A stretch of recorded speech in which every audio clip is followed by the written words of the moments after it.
Hall में विराजमान विशिष्ट अतिथिगण और सामने बैठे तमाम छात्र छात्राएं, आज मैं बहुत सौभाग्यशाली हूं कि मुझे आज यहाँ पे गीता जयंती के उपलक्ष्य पे कुछ बोलने का मौका मिला है। मैं यहीं का छात्र रहा हूँ। 2019 में मैं यहाँ से पास करके चला गया था। मुझे आज बहुत खुशी है कि मुझे आज फिर से यहाँ पे आकर कुछ बोलने का मौका मिला है।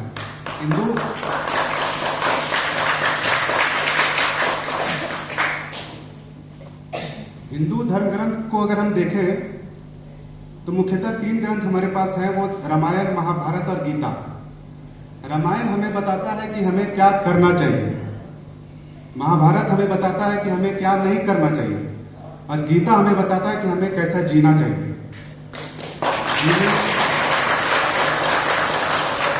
जीने का तरीका कैसे हो, ये हमें गीता बताती है। 3 चीजें मैंने पढ़ी थी सर पहले कभी किताब में, कि अगर हम किसी का छीन कर खाएं तो विकृति है वो, आप अपना खाएं हम अपना खाएं ये प्रकृति है, लेकिन आप खा सके इसकी चिंता करते हुए अगर हम खाएं तो ये संस्कृति है।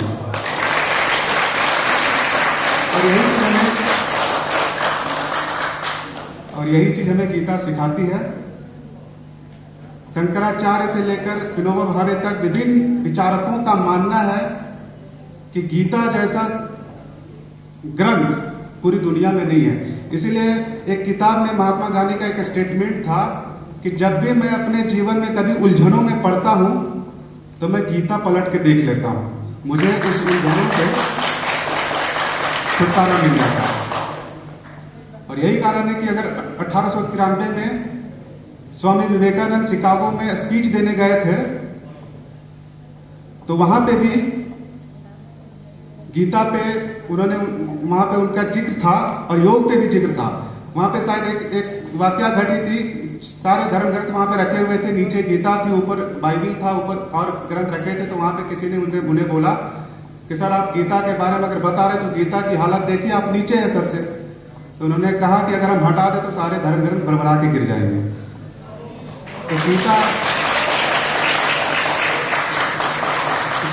का एक अलग महत्व है, और इसलिए आदरणीय प्रधानमंत्री जी का भी गीता के प्रति अगर विचार सुनेंगे तो उनका कहना था कि विश्व को गिफ्ट के तौर पर हमें देने के लिए गीता से बड़ा चीज कुछ नहीं है, और शायद विश्व के पास भी गीता को उपहार के तौर पर लेने के लिए इससे बड़ा कोई चीज उसके पास शायद नहीं होना चाहिए।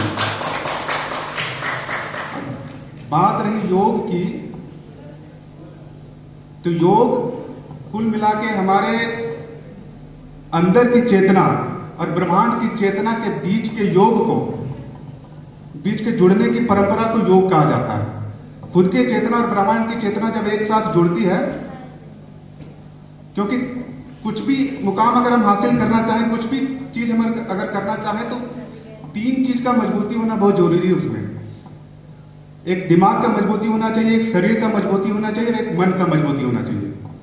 अगर दिमाग की मजबूती की अगर हम बात करें तो लाइब्रेरी जाके हम किताब पढ़ के दिमाग को मजबूत कर सकते हैं। शरीर की मजबूती की अगर हम बात करें तो जिम जाकर हम शरीर को मजबूत कर सकते हैं, लेकिन मन की मजबूती की अगर बात करें तो बिना योग, बिना साधना का हम मन को मजबूत नहीं कर सकते हैं। और अगर शरीर मजबूत हो ना हो, दिमाग मजबूत हो ना हो चलेगा, लेकिन मन की मजबूती से ही सारा कुछ किया जा सकता है। अगर मन हमारा मजबूत नहीं है तो हम शायद शरीर के मजबूती के बाद भी कुछ कर नहीं सकते हैं। इसलिए मन को मजबूती करना बहुत जरूरी है, और मन का मजबूती तभी होगा जब हम योग से जुड़ेंगे।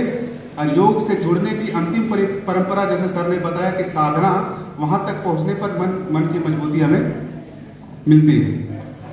शायद इसलिए कलाम जी ने कहा था कि 19वीं शताब्दी अगर ब्रिटेन की थी, 20वीं शताब्दी अगर अमेरिका की थी, तो 21वीं शताब्दी सिर्फ और सिर्फ हिंदुस्तान के बेटे बेटी थी।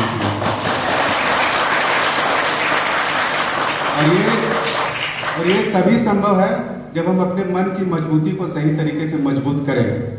वो योग से ही हो सकता है।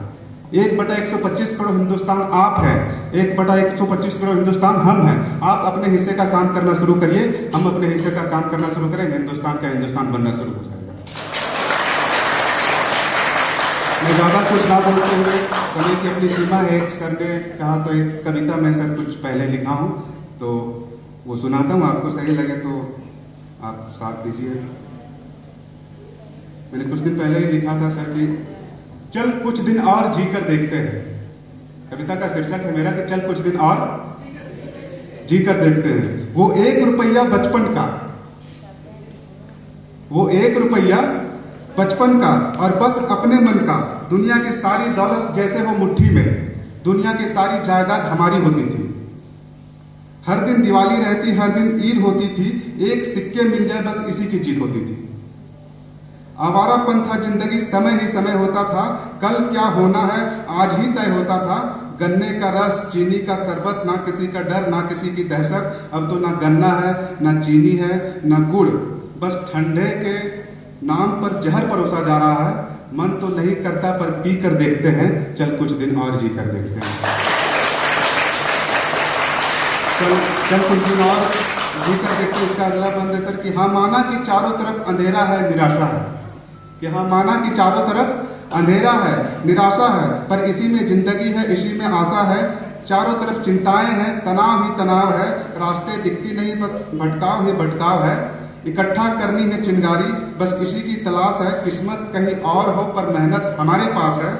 भले खुल चुकी हो तुरपाई, भले खुल चुकी हो तुरपाई हमारे आशाओं की, हमारे उम्मीदों की, पर फिर भी हम इन हाथों से उसे सी कर देखते हैं, चल कुछ दिन और जी कर देखते हैं। चल कुछ दिन और जी कर देखते हैं। बहुत बहुत धन्यवाद, थैंक यू।